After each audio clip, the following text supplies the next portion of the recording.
Jalan-jalan ke pantai atau menaiki puncak gunung, melihat dataran indah dan membayangkan lukisan alam Tuhan yang menakjubkan akan tersaji dalam sebuah liputan menarik juga eksklusif. Ikuti perjalanan saya menuju destinasi paling epik di Sulawesi Selatan, hanya di Wisata Virtual Tribuners.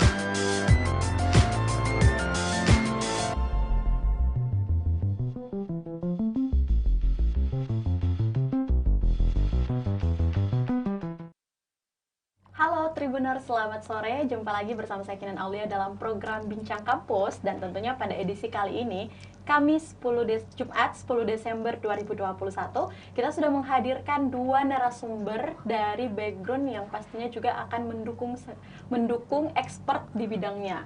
Dan tentu saja pada tema kita kali ini adalah solusi mahasiswa atasi konflik etnis di kampus. Dan saya mau menyapa dulu kedua narasumber kita. Yang pertama ada Muhammad Nur Fikran. Dan Fikran juga ini merupakan Ketua BEM FISIP Unismu atau Universitas Muhammadiyah. Dan selanjutnya ada juga Baso Muhammad Ikram. Dia juga merupakan Ketua BEM KEMA FISIP Unibos Universitas Bosowa. Nah, baik Tribuners, sebelum kita berbincang lebih dalam lagi mengenai tema kita pada hari ini, tentu saja ketika kita membahas konflik ada perbedaan pendapat, ada juga perbedaan pengetahuan dan lain sebagainya. Tetapi dengan perkara-perkara yang saat ini juga asik diperbincangkan di tengah masyarakat, bahkan lingkungan kampus tentunya, kita sudah mempersiapkan dua narasumber kita ini untuk menjawab pertanyaan-pertanyaan dan permasalahan-permasalahan mahasiswa juga pastinya. Dan bersama saya Kinan Aulia, inilah Bincang Kampus selengkapnya. Baik, saya mau menyapa dulu pertama dari Kak Fikran. Dipanggil siapa nih Kak? Ya, sudah cocok. Dipanggil Fikran ya? Iya. Nah, Kak Fikran ini merupakan Ketua BEM FISIP tapi di Unismu ya Kak? Iya. Baru-baru ini berapa periode Kak? Baru aja menjabat atau? Baru-baru terpilih. Wih, selamat ya Iya. Kak sebelumnya, congratulations. Iya. Nah, baik Kak Fikran. Di FISIP sendiri menjadi Ketua BEM itu Kakak sebenarnya dari jurusan apa? Kalau saya dari jurusan Ilmu Administrasi Negara. Oh, ilmu administrasi Iya. negara, berarti mengurus persuratan ya Kak? Di samping itu apa lagi nih sebenarnya kalau administrasi negara? Sebenarnya kalau administrasi negara lebih kepada penyelenggaraan tata negara. Jadi kalau politik persoalan pembuatan kebijakan, maka administrasi negara adalah pelaksananya, Oh iya. pelaksana kebijakan. Baik, Kurang Kak lebih begitu, Kak. Fikran. Baik. Selanjutnya saya mau menyapa juga Kak Baso Muhammad Ikram. Halo Kak. Halo. Nah, Kak Baso ini merupakan Ketua BEM KEMA FISIP di Iya. Universitas Bosowa. Iya, betul Baru juga sekali. terpilih Kak? Tidak, sudah menjelang 5 bulan. Berarti pelantikannya sudah Ya, 5 sudah. bulan sebelumnya ya? Sudah. Kalau Kak Baso sendiri, jurusannya apa? Kalau saya jurusan hubungan internasional. Wow, hubungan internasional dan administrasi negara. Otomatis keduanya ini mempunyai background yang berbeda dan kapasitasnya tentu saja akan mensupport tema kita pada hari ini untuk menjawab pertanyaan-pertanyaan mengenai permasalahan-permasalahan mahasiswa ya pada umumnya, khususnya di permasalahan sosial tentu saja. Nah, Kak Fikran dan Kak Baso, seperti yang kita ketahui bahwa baru-baru saja ini kita digemparkan dengan problematika ataupun juga kasus yang terjadi antara dua daerah. Dan sebelum kasus di antara dua daerah ini adalah mungkin perseteruan ataupun juga aksi-aksi mahasiswa sudah bukan lagi kabar baru bagi kita khususnya di kalangan mahasiswa, tapi perseteruan ataupun juga konflik antara mahasiswa sudah mendarah daging bagi mahasiswa. Bahkan saya pernah mendengar kalau kamu nggak turun aksi ataupun juga kalau kamu nggak ikut di dalam kemahasiswaan sebenarnya perseteruan ataupun juga konflik, kita nggak dibilang keren loh Kak, ya kan, seperti itu. Nah, untuk saat itu Tribuners, saat ini kita sudah menghadirkan dua narasumber ini dan pastinya mereka harus membantu kita menjawab pertanyaan-pertanyaan ini. Yang pertama saya mau pergi ke Unismu dulu deh, ke Kak Fikran. Baik Kak Fikran, Siap. sebenarnya untuk Kak Fikran sendiri bagaimana sih pandangan terkait konflik di kubu kemahasiswaan, baik itu di etnik ataupun juga lembaga, bahkan di fakultas sendiri. Apalagi kalau kita berpikir bahwa BEM ini akan membawahi beberapa himpunan ya, membawahi beberapa jurusan-jurusan.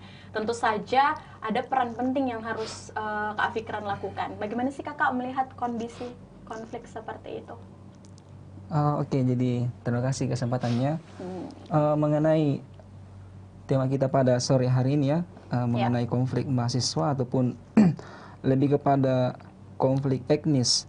Menurut kami ataupun menurut saya secara pribadi di Unisme itu persoalan konflik ini sebenarnya ada yang alami, tetapi sebetulnya kalau kita belajar dari pengalaman ataupun melihat dari segi empirisnya di Unisme sendiri, sebenarnya konflik itu adalah satu keniscayaan karena ada memang konflik yang betul-betul di manajemen ataupun di manipulasi lah, katakanlah seperti itu di Unisme untuk satu kepentingan kelompok tertentu, katakanlah.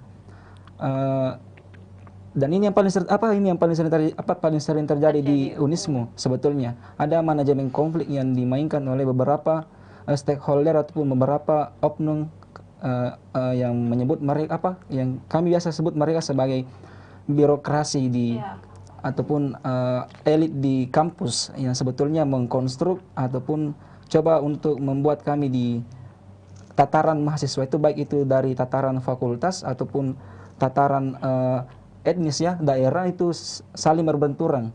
Dan itu yang paling sering terjadi di Unisme sebetulnya setiap tahun bahkan. Tapi semenjak pandemi konflik itu agak mereda. Jadi selama pandemi ataupun semenjak di tahun 2020 awal itu konflik mulai menurun sebetulnya di Unisme. Justru yang terjadi hari ini konflik lebih sering terjadi di luar kampus. Padahal sebetulnya sebelum-sebelumnya itu sering terjadi di dalam kampus. Terakhir yang kami ketahui itu ada Palopo dengan Jeneponto, kampung saya yang konflik. Dan kalau kami coba cari tahu itu sebetulnya memang ada manajemen konflik yang diatur untuk satu kepentingan tertentu. Jadi sebetulnya seperti itu. Jadi kami sendiri ataupun saya dalam menyikapi konflik ini, bagi kami adalah proses untuk bagaimana membaca ataupun memetakan jalan politik yang ada di kampus. Jadi memang konflik yang dibangun di kampus Unisme sendiri semisal itu salah satu manajemen pengaturan untuk ada sesuatu yang ingin dicapai lah, katakanlah kepentingan politik kelompok tertentu. Sehingga di FISIP sendiri ini sering sekali dibenturkan dengan fakultas teknik kalau di Unisme. Jadi kalau kami menyikapi hal itu sebenarnya sudah menjadi tradisi lah kalau di Unisme.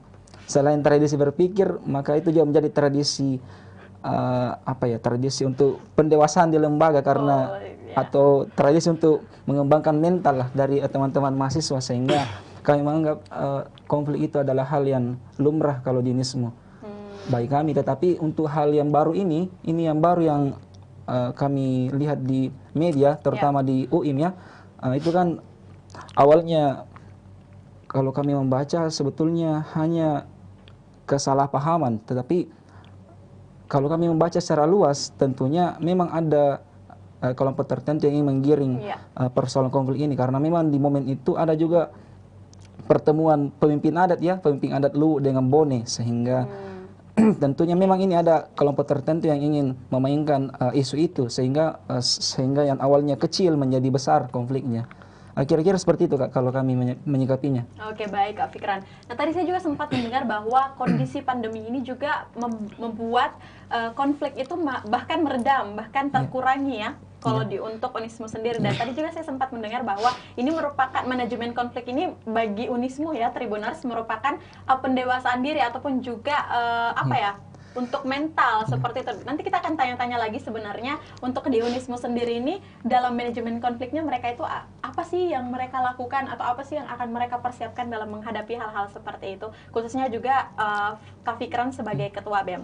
Nah, sebelum itu saya mau melaju ke Kak Baso terlebih dahulu. Nah, Kak Baso juga ini merupakan Ketua BEM Kema FISIP dan khususnya di Unibos. Nah, seperti yang kita ketahui mau Unibos maupun juga Unisme sama-sama universitas yang pastinya membawahi banyak fakultas juga, khususnya di BEM, membawahi banyak himpunan dan juga jurusan. Dan tentu saja menjadi salah satu tanggung jawab yang penuh dong untuk seorang ketua BEM pastinya dalam menyikapi hal-hal begitu. Nah, untuk Kak Baso sendiri, bagaimana sih pandangannya terkait konflik di kubu kemahasiswaan, baik itu secara antar lembaga ataupun juga fakultas dan secara etnik juga? Silahkan. Ya, oke, baik, terima kasih. Assalamualaikum warahmatullahi wabarakatuh. Ya, waalaikumsalam warahmatullahi wabarakatuh. Jadi saya panggil kakak siapa? Kinan. Oke, kakak Kinan ya. Oke. Jadi kak Kinan begini, permasalahan konflik sebenarnya itu adalah banyak sekali pemicu konflik yang kemudian harus selayaknya untuk kita perhatikan, khususnya yang ada di lingkungan masyarakat dan lingkungan kampus. Karena kenapa? Secara langsung maupun tidak langsung nantinya itu akan mempengaruhi atau berdampak di aspek kehidupan kita, baik itu aspek lingkungan masyarakat maupun dan di kampus. Nah, di sini saya bilang kakak Kinan, mungkin mahasiswa yang berkonflik itu mungkin dia salah mengkaprah atau salah memahami makna daripada manajemen konflik. Manajemen konflik itu adalah hal yang materi-materi yang kita dapatkan seketika kita pertama kali masuk menjadi mahasiswa ataukah kita masuk dalam suatu lembaga organisasi. Tentunya kita dapatkan materi namanya manajemen konflik. Dan di luar daripada itu, selain daripada itu, selalunya kita selalu berpikir bahwa bagaimana sih caranya untuk mencari solusi dalam mengatasi konflik. Tetapi kita tidak pernah berpikir bagaimana caranya untuk mencegah agar bagaimana konflik tersebut itu tidak terjadi.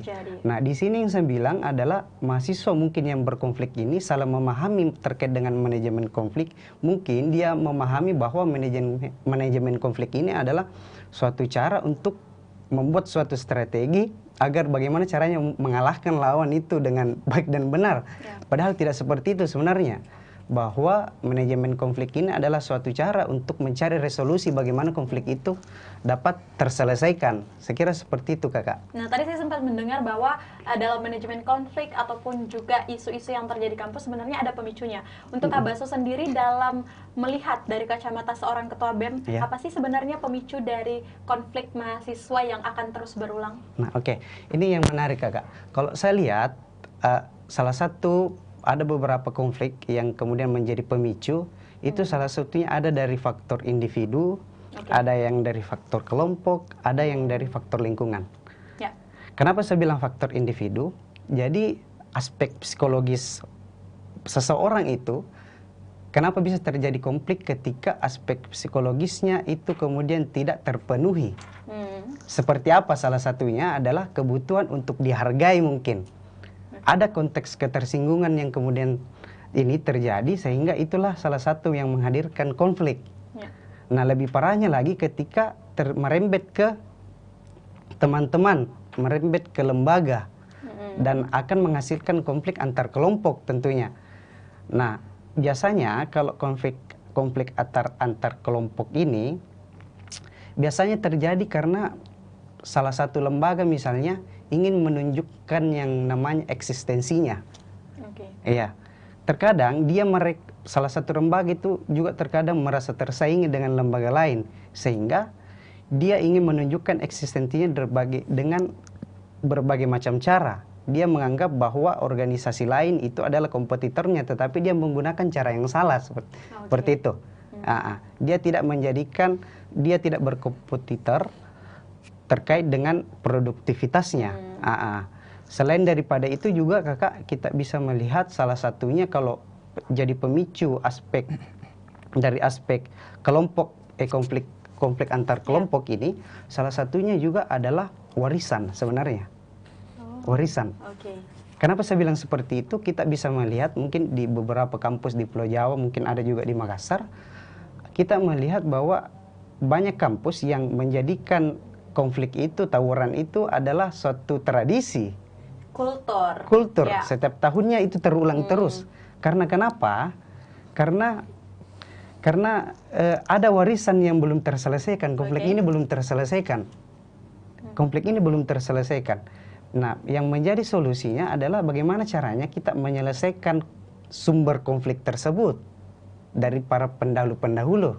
Ya. Nah, kita kan ini apalagi kita generasi penerus ya, yang baru misalnya masuk kampus terus berhadapkan dengan konflik, Ya. tentunya kan kita tidak tahu menau kan, otomatis kita hanya mengikuti alur saja, mengikuti keadaan yang telah Yang ada. berlangsung ya, Oke, berlangsung. oke. Selain daripada itu kakak juga ada selain daripada itu aspek lingkungan tentunya. Bagaimana kemudian pihak kampus misalnya atau masyarakat itu membangun lingkungan yang humanis, harmonis dan lain sebagainya yang aman. Sekira seperti itu, Kak. Yang bisa lebih memeluk ya, yang bisa bisa lebih menjaga satu sama lain, pastinya seperti itu. Tapi saya mau berpindah lagi ke Unismu terlebih dahulu, ke Fikran nih. Siap. Mendengar jawaban dari Baso sendiri, ada beberapa aspek yang tadi disampaikan juga dan faktor-faktor psikologis kelompok dan individu. Sebenarnya kalau di kacamata seorang ketua BEM FISIP Unismu ini apa sih yang menjadi pemicu konflik yang terus berulang? Apalagi tadi saya sempat mendengar di awal nih Tribuners, katanya kalau di Unismu itu udah jadi tradisi. Nah, bagaimana menjawab tradisi tersebut? Oke, jadi pertama kakak. Jadi saya ingin menjawab persoalan pemicunya dulu.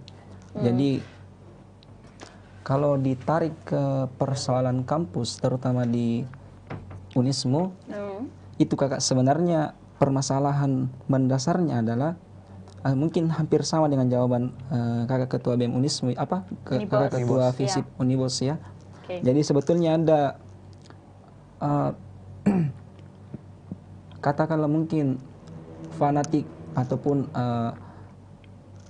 penafsiran berlebihan lah mengenai arogansi kedaerahan. Itu yang pertama, kalau itu di persoalan etnis. Kemudian kalau di kedua mungkin pemicunya adalah kepentingan, jadi kekuasaan. Jadi sebetulnya kalau di Unismu itu memang seringkali terjadi konflik itu pas di momen musyawarah. Oke. Jadi itu, dan di situ gampang sekali kita untuk membaca apa yang menjadi penyebabnya. Tentu penyebabnya adalah kepentingan ataupun kekuasaan. Itu yang kedua. Yang ketiga mungkin penyebabnya adalah ini manipulasi ataupun monopoli dari orang-orang tertentu yang ada di kampus. Jadi itu soal pemicunya. Kemudian persoalan tadi tradisi ya. Ini yang coba saya pernah cari tahu sebetulnya kakak. Jadi bagaimana ini, kan kami di Unismu itu memang ada 2 fakultas yang secara turun-temurun, mungkin kalau bahasanya senior dan kakanda yang ada di Unismu itu, bahwa memang 2 fakultas ini tidak bisa didamaikan lagi. Tidak bisa disatukan ya? Fakultas itu adalah Fakultas Ilmu Sosial dan Ilmu Politik dengan Fakultas Teknik. 2 fakultas ini memang seringkali berjibaku lah, begitu mungkin bahasanya. Jadi terjadi perbedaan pendapat mungkin iya, Kak. Jadi setiap penyambutan maba ataupun dalam setiap angkatan ataupun periodisasi akademik baru, itu pasti ada lagi konflik, dan itu momennya biasanya memang di penyambutan maba. Jadi di situ biasa dan kalau kami cari tahu apa penyebabnya, kadang-kadang tidak ada penyebabnya, hanya tiba-tiba determinisme begitulah, Kak. Jadi memang ada teman-teman fisik mungkin yang lewat di balsit, akan ada balsit di kampus itu, dan ada teknik yang bergerombol ya sudah konflik. Jadi seperti itu. Tetapi kami coba cari tahu apa sebetulnya penyebabnya.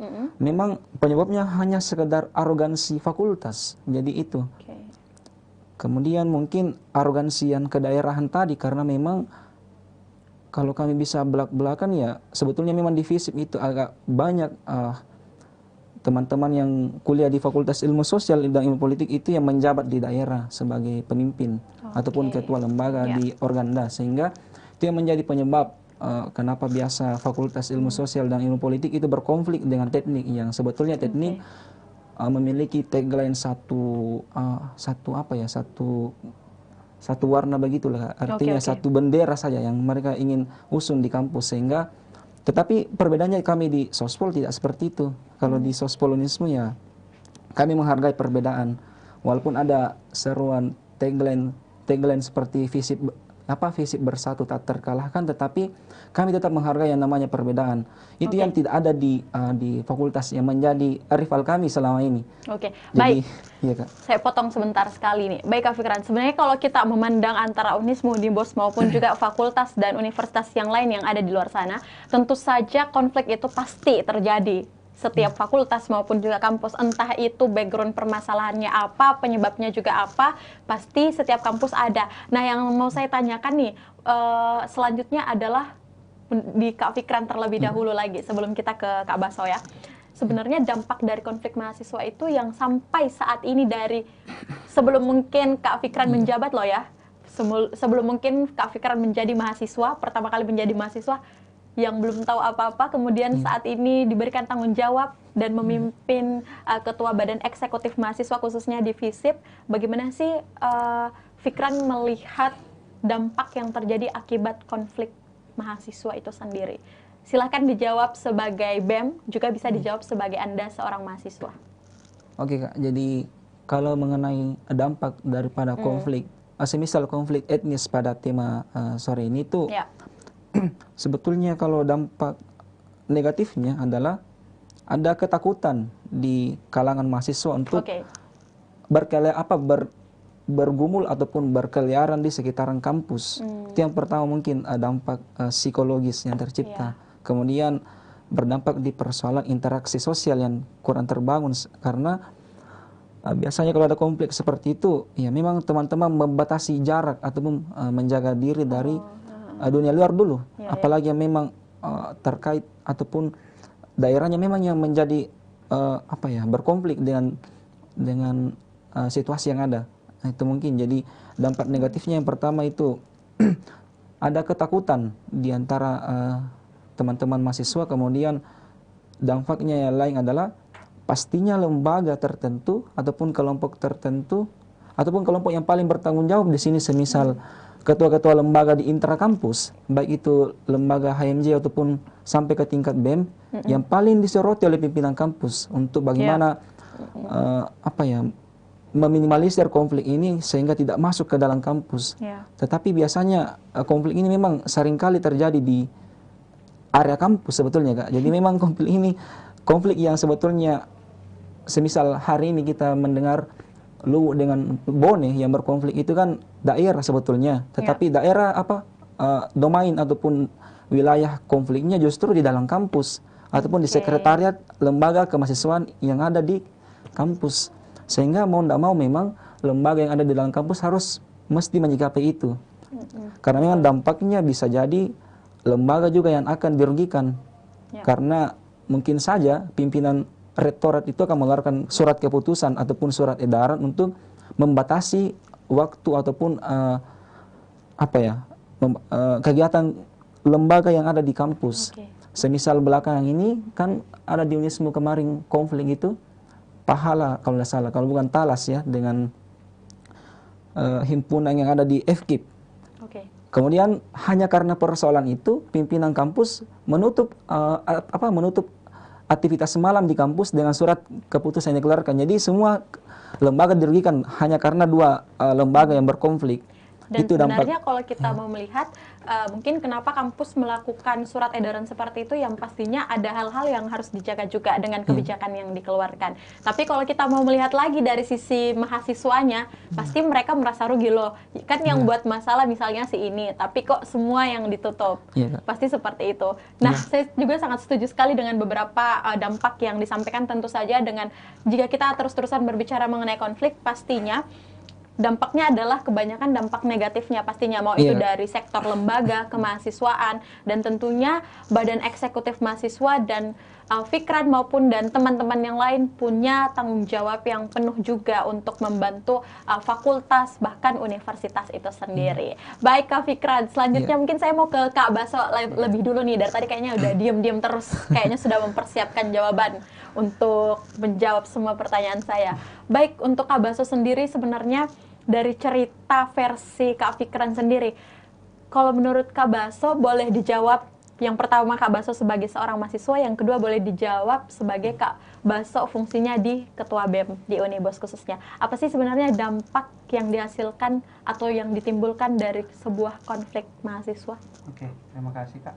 Ya. Jadi yang pertama yang saya bilang adalah mindset seseorang itu terhadap atau mindset mahasiswa itu, Oke. individu itu terhadap melihat bagaimana caranya dia melihat konflik adalah itu ada tiga.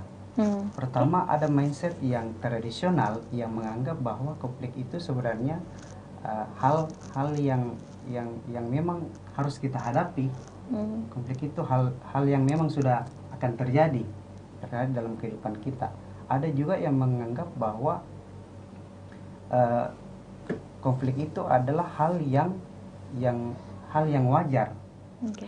Hal yang wajar. Ada juga yang menganggap bahwa konflik itu harus dikelola agar menjadi keuntungan untuk diri kita. Ada juga yang seperti itu.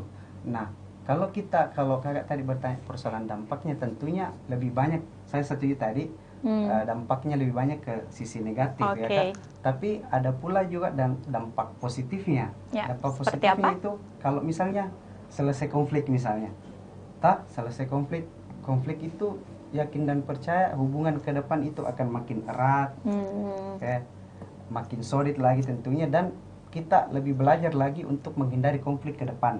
Oke. Kira seperti itu. Lebih menjaga ya. Iya. Baik, Tribuners. Selanjutnya mungkin kita akan berbincang lagi dengan Kak Baso dan juga dengan Kak Fikran mengenai sebenarnya peran BEM dalam menghadapi konflik seperti ini dan langkah-langkah apa saja yang akan disiapkan sebagai Ketua BEM khususnya di kampus mereka masing-masing. Jangan kemana-mana, tetap di Bincang Kampus bersama saya Kinan Aulia seusai jeda berikut.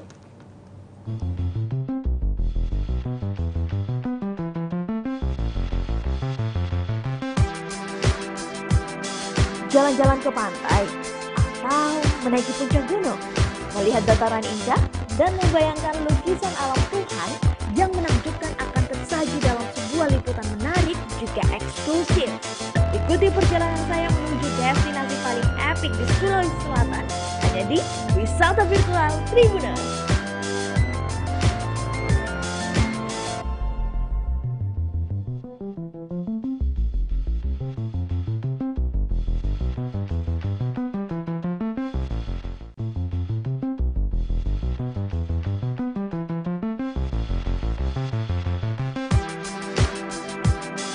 Jalan-jalan ke pantai, atau menaiki puncak gunung, melihat dataran indah, dan membayangkan lukisan alam Tuhan yang menakjubkan akan tersaji dalam sebuah liputan menarik juga eksklusif. Ikuti perjalanan saya menuju destinasi paling epik di Sulawesi Selatan, hanya di Wisata Virtual Tribuners.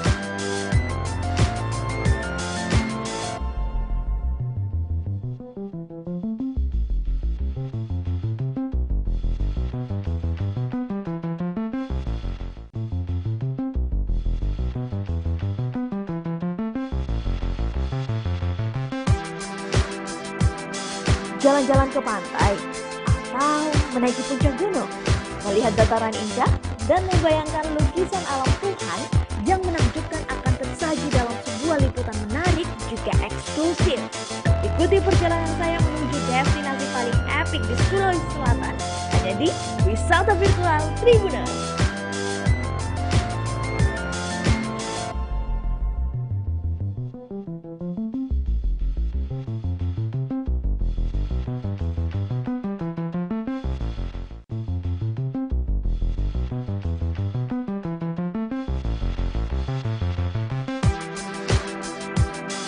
Jalan-jalan ke pantai, atau menaiki puncak gunung, melihat dataran indah, dan membayangkan lukisan alam Tuhan yang menakjubkan akan tersaji dalam sebuah liputan menarik juga eksklusif.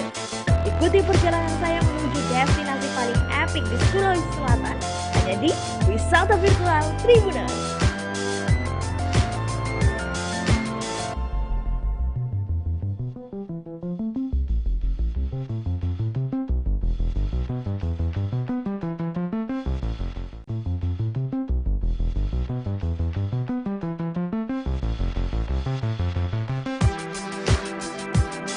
Jalan-jalan ke pantai, atau menaiki puncak gunung, melihat dataran indah, dan membayangkan lukisan alam Tuhan yang menakjubkan akan tersaji dalam sebuah liputan menarik juga eksklusif. Ikuti perjalanan saya menuju destinasi paling epik di Sulawesi Selatan, hanya di Wisata Virtual Tribuners.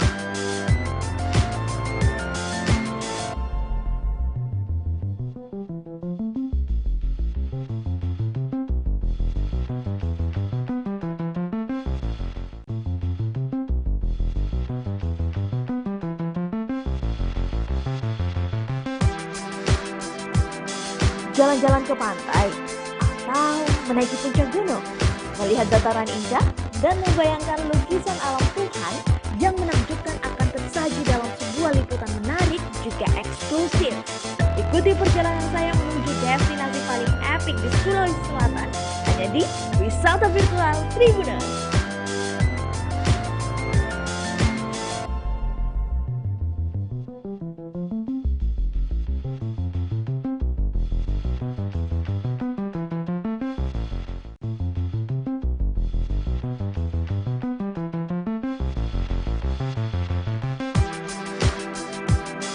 Jalan-jalan ke pantai, atau menaiki puncak gunung, melihat dataran indah, dan membayangkan lukisan alam Tuhan yang menakjubkan akan tersaji dalam sebuah liputan menarik juga eksklusif.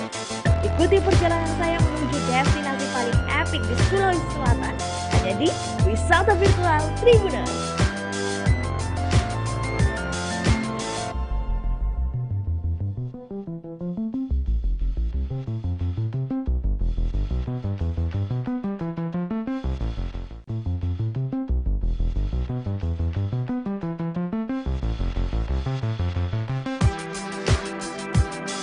Jalan-jalan ke pantai, atau menaiki puncak gunung, melihat dataran indah, dan membayangkan lukisan alam Tuhan yang menakjubkan akan tersaji dalam sebuah liputan menarik juga eksklusif. Ikuti perjalanan saya menuju destinasi paling epik di Sulawesi Selatan, hanya di Wisata Virtual Tribuners.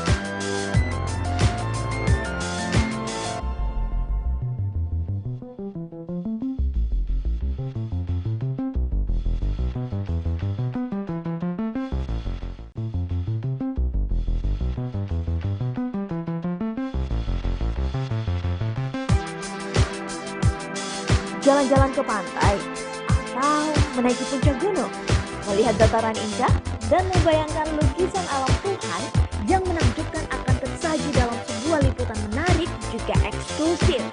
Ikuti perjalanan saya menuju destinasi paling epik di Sulawesi Selatan, hanya di Wisata Virtual Tribuners.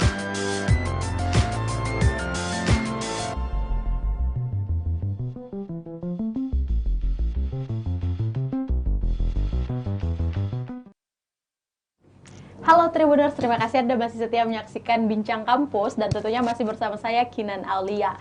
Nah, edisi kali ini kita akan melanjutkan perbincangan kita dengan dua narasumber dan pastinya ketua-ketua BEM kita yang masih setia menemani kita sampai di penghujung akhir diskusi kita nanti.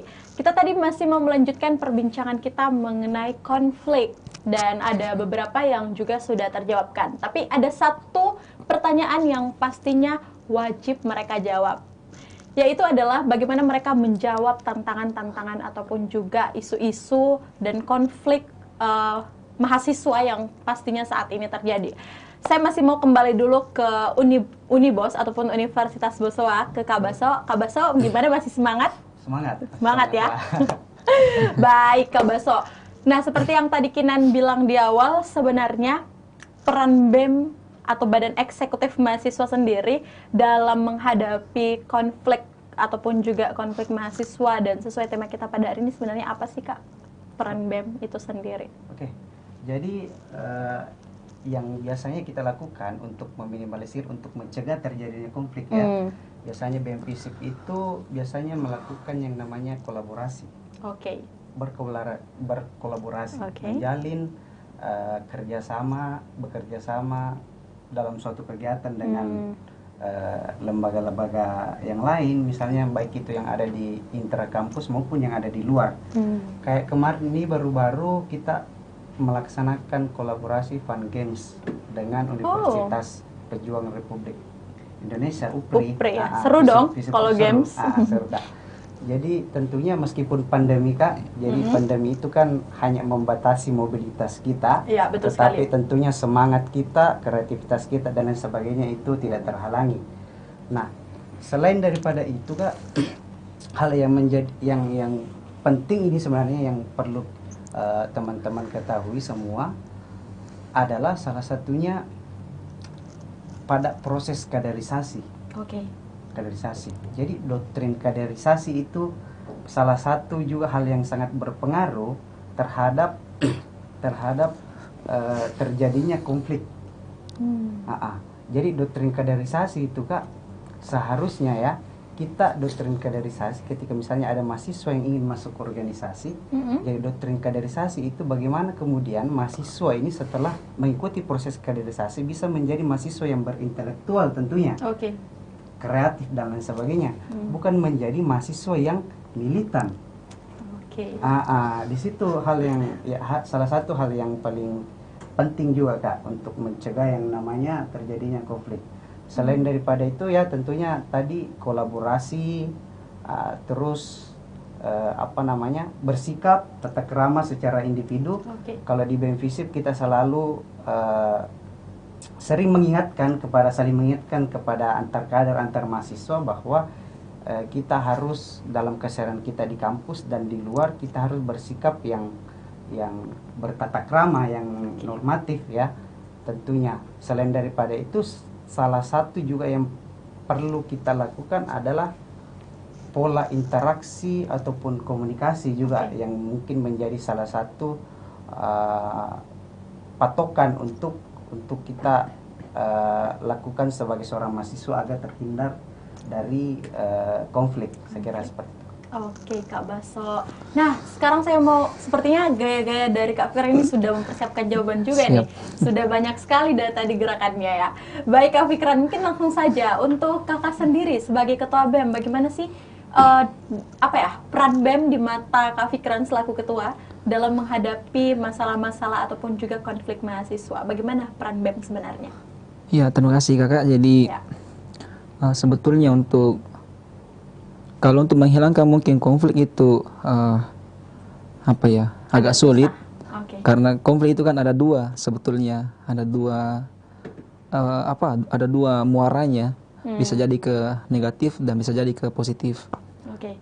Nah itu kemudian karena tadi saya membuka seperti itu bahwasanya konflik itu ada dua muaranya, maka kami di BEM yang posisinya adalah bagaimana mengorganisir paling tidak 3 HMJ di fakultas kami, itu tentunya selalu menekankan tentunya nilai ataupun kultur yang ada secara umum di Sulawesi. Jadi ada mungkin kultur Sipakatau, terus ada Tarogau. Jadi itu mungkin yang menjadi pendekatan kultur yang sebetulnya tidak ada satu mahasiswa yang menolak kultur itu sebetulnya. Sehingga itu yang menjadi proses pengorganisiran kami di badan eksekutif mahasiswa untuk bagaimana paling tidak mensolidkan dan mensolidkan dan mensinergikan lah teman-teman lembaga dan teman-teman mahasiswa di fakultas itu sendiri. Kemudian untuk menyikapi di luar fakultas ya kami tetap menggunakan pendekatan itu sebagai pendekatan diplomasi. Jadi sebagai pendekatan diplomasi ataupun pendekatan yang lebih kepada kooperatif untuk bagaimana menghindari ataupun bagaimana meminimalisir dampak negatif daripada konflik. Karena kami selalu berpikir di Fakultas Ilmu Sosial dan Ilmu Politik ya, gerakan kami ya gerakan pertama ya bersosial dulu. Jadi pertama karena bersosial dulu sehingga gerakan kooperatif lebih kami utamakan. Ada biasa seruan aliansi Unisme 1. Itu salah satu media untuk bagaimana kami solid di dalam kampus itu sendiri sebagai satu payung ataupun satu wadah yang mengumpulkan semua lembaga yang ada terutama di kampus itu sendiri. Ada BEM, ada HMJ di situ, bahkan ada yang namanya pimpinan komisariat yang ikut bergabung di aliansi itu, yang selalu menjadi media ataupun menjadi kanal untuk bagaimana kami satu visi dan misi di situ, sehingga ketika ada konflik yang tiba-tiba datang kan ada komunikasi sebelumnya ya di grup itu ataupun di media itu yang tentunya kami bisa tahu bahwasanya oh ini mungkin ulah oknum, sehingga kami di dalam itu tidak sempat ataupun tidak terjadi bias ataupun terjadi kesalahpahaman lah sesama pengurus lembaga di kampus Unismu. Kemudian pendekatan yang paling sering juga dipakai mungkin dalam meminimalisir ataupun mencegah konflik yang ada di Unismu yang mengarah kepada dampak yang negatif itu negatif tentunya itu ya bagaimana mungkin sama tadi dengan pandangan Ketua BEM FISIP Unibos ya. Jadi ada sinergi kolaborasi ataupun sinergi kegiatan yang sering di luar daripada kegiatan-kegiatan yang bersifat itu tadi yang bersifat aliansi, ada juga gerakan-gerakan yang mungkin saja bersifat solidaritas terhadap mungkin ada teman-teman organda hari ini yang mungkin turun untuk menggalang dana, ya kami coba untuk bagaimana memfasilitasi itu di internal, terutama di internal fakultas, karena ya tentunya banyak hari ini kejadian juga di seluruh ataupun terutama di Sulawesi Selatan yang tentunya situasional dengan apa yang menjadi perkembangan lembaga di Unismu. Karena gerakan filantropi ataupun yang menjadi satu stressing gerakan di Muhammadiyah tentunya, karena kami adalah kampus yang bernaung di Muhammadiyah, sehingga kami mengikuti stressing ataupun nilai gerakan itu, yang tentunya ketika kami mengikuti nilai gerakan itu, bagaimana kami juga menyikapi apa yang terjadi di hari ini di luar daripada konflik kemahasiswaan yang ada. Karena konflik kemahasiswaan yang ada di beberapa waktu yang lalu sebetulnya itu agak terminimalisir ataupun agak tergeser dengan isu kemanusiaan yang ada hari ini. Nah itu coba kami juga ikut kepada isu kemanusiaan itu, sehingga mungkin saja teman-teman mahasiswa ya, yang terutama yang etnisnya yang hari ini berkonflik itu bisa teralihkan fokusnya. Ya, berpindah. Ya, berpindah fokusnya, karena itu salah satu bagaimana membangun juga yang namanya mungkin opposition binner. Bagaimana membinarkan konsentrasi daripada konflik yang ada. Karena mungkin agak susah mungkin untuk dihilangkan, karena itu tadi kami memandang apalagi yang konflik baru-baru ini di luar di luar Unismu, terutama yang ada di Jalan Limboto kalau tidak salah ya. Itu kan konflik yang lebih mengarah kepada konflik etnis. Sehingga agak sulit penyelesaiannya kalau bukan etnis itu sendiri yang bertemu untuk mediasi. Untuk menyelesaikannya. Jadi sikap kami di lembaga kemahasiswaan internal kampus adalah bagaimana memfasilitasi mahasiswa yang terutama dari etnis itu untuk bergabung kepada kami dalam gerakan yang lebih kepada gerakan yang positif. Baik. Kira-kira begitu, Kak. Wow, cukup panjang juga penjelasannya dan pastinya sangat membantu pertanyaannya untuk jawaban yang disampaikan oleh Kak Fikran. Tapi sebenarnya saya juga penasaran nih, ketua-ketua BEM kita yang hadir pada hari ini Tribuners tentu saja sudah keren-keren dan merupakan mahasiswa terpilih ya, di antara banyaknya mahasiswa di Unismu dan juga Unibos pastinya. Nah, dengan amanah yang kalian pegang pada saat ini, berat nggak sih jadi ketua BEM?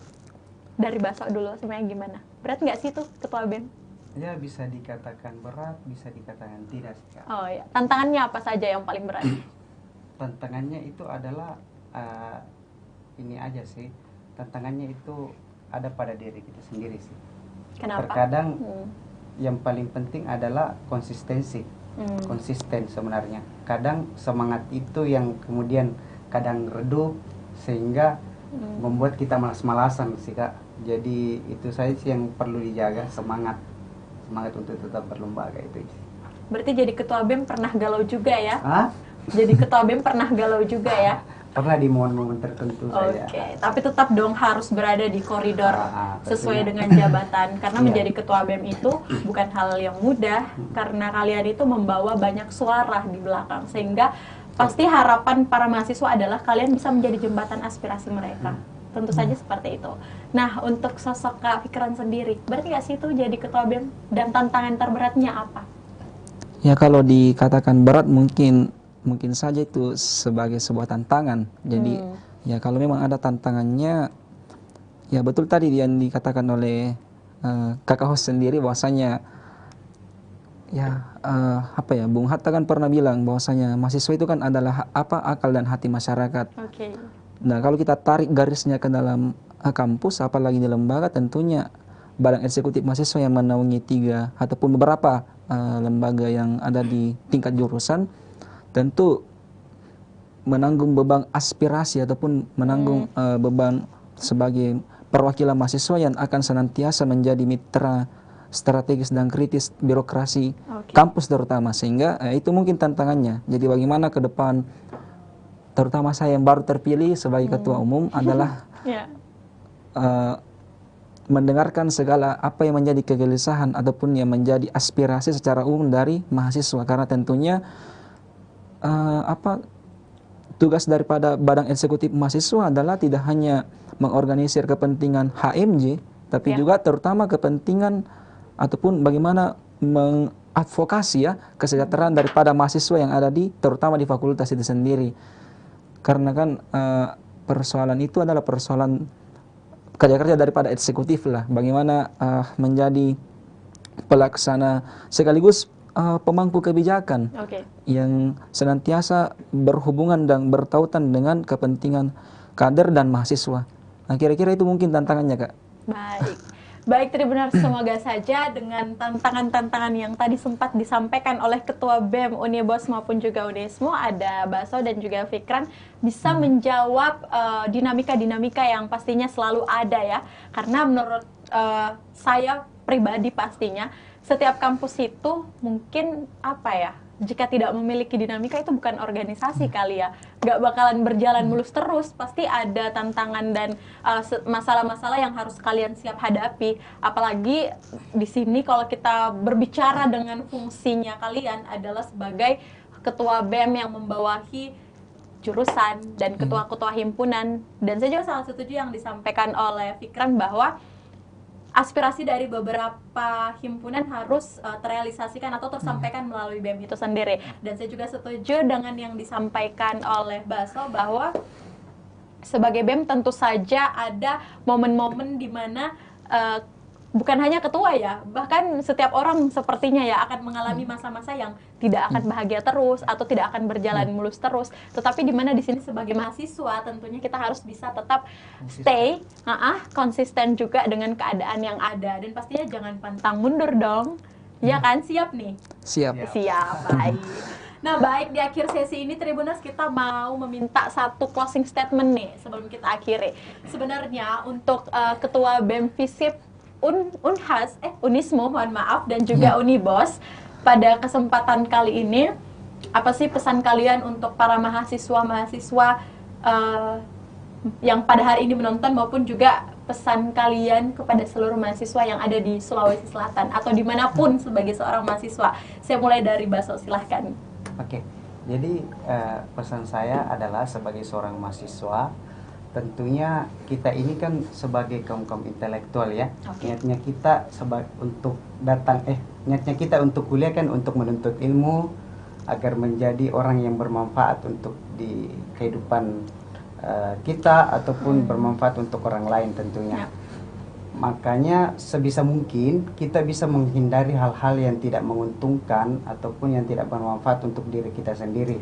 Selalulah bertindak yang produktif, selalu bertindak yang bisa membawa manfaat untuk kita yang menjadi bekal kita ke depan. Sekira seperti itu saja. Baik, terima kasih banyak Kak Baso. Nah, langsung dilanjutkan. Apa sih Kak pesannya untuk seluruh mahasiswa? Silakan Kak Fikran. Ya oke Kak. Jadi kalau pesan untuk mahasiswa pertama adalah karena kita sering sekali ya diistilahkan sebagai kaum intelektual, maka pesan saya kepada teman-teman mahasiswa secara umum adalah sebaik-baik bekalkan itu kesadaran, sehingga ya kesadaran ini sangat penting, tidak hanya sekadar kesadaran yang tentunya mesti juga dibarengi dengan koeksistensi ataupun gerakan yang membarengi kesadaran, terutama di persoalan yang hal-hal yang sensitif seperti konflik. Kita mesti memiliki kesadaran bahwasanya tidak selamanya konflik itu buruk, tetapi juga apa ya? Ya. Karena tidak selamanya buruk, mesti ada kesadaran untuk bagaimana menyelesaikan konflik itu dengan baik, sehingga konflik yang ada tidak menjermuskan kita kepada hal yang negatif, tapi justru menjermuskan kepada hal-hal ataupun menggiring kita kepada hal-hal yang lebih mendewasakan kita sebagai mahasiswa. Kemudian pesan untuk kepada kader ya, sebagai kader di lembaga masing-masing, entah itu lembaga tingkat jurusan ataupun fakultas dan mungkin saja di unit kegiatan mahasiswa, tentunya pesan saya kepada teman-teman adalah karena kita adalah mahasiswa dan sebagai mahasiswa yang lebih tinggi lah mungkin derajatnya karena kita adalah kader juga di lembaga, maka tentunya posisi kita ataupun gerakan kita mesti lebih satu langkah di depan mahasiswa yang mungkin saja hanya sibuk berkuliah. Oke. Karena kita mengurus juga lembaga, maka kesadaran gerakan kita mesti benar-benar tidak memperlihatkan hal-hal yang justru membuat mahasiswa anti ataupun antipati atau tidak bersimpati lah dengan kita di lembaga. Karena itu yang mungkin saja membuat nanti kaum intelektual ataupun teman-teman mahasiswa yang sebetulnya menjadi lembaga yang menjadi corong untuk kaum intelektual ini mendiseminasikan apa yang menjadi keyakinan dalam berlembaga, keyakinan dalam mereka menjadi keyakinan karena mereka yakin betul bahwasanya lembaga adalah wadah untuk mahasiswa mengaktualisasikan apa yang menjadi minat dan bakatnya, itu justru berbalik ke arah yang buruk ketika kita tidak memaksimalkan peran dan fungsi kita sebagai kader, apalagi sebagai pimpinan lembaga. Mungkin seperti itu, Kak. Baik. Terima kasih Kak Baso, terima kasih juga Kak Fikran sudah mau berdiskusi dan dimintai waktu dan kesediaannya juga bersama Bincang Kampus di Tribun Timur. Dan pastinya sesuai tema kita pada hari ini adalah solusi mahasiswa atasi konflik etnis di kampus. Semoga bisa menjawab sebagian besar dari keingintahuan teman-teman Tribuners tentunya juga dan seluruh mahasiswa yang pada hari ini menonton.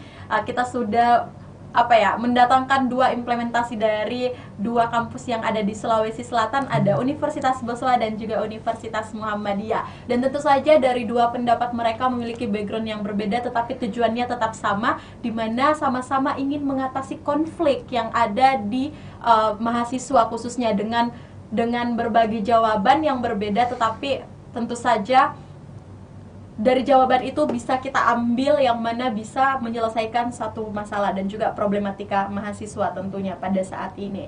Dan saya juga mau mengucapkan terima kasih kepada dua narasumber kita yang sudah mau bergabung pada hari ini. Semoga dengan jabatan Ketua BEM bisa membuat kalian semakin semangat dan juga di samping itu lebih bisa berkolaborasi dan berelaborasi lagi dengan teman-teman yang ada di seluruh kampus ya, bukan hanya dalam satu fakultas tentu saja.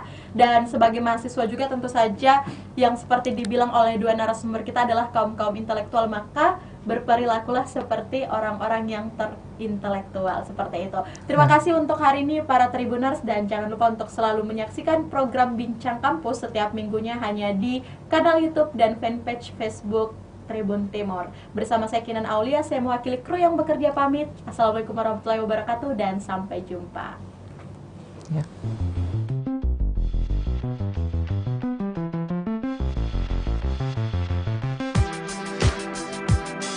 Jalan-jalan ke pantai atau menaiki puncak gunung, melihat dataran indah dan membayangkan lukisan alam Tuhan yang menakjubkan akan tersaji dalam sebuah liputan menarik juga eksklusif. Ikuti perjalanan saya menuju destinasi paling epik di Sulawesi Selatan hanya di Wisata Virtual Tribuners.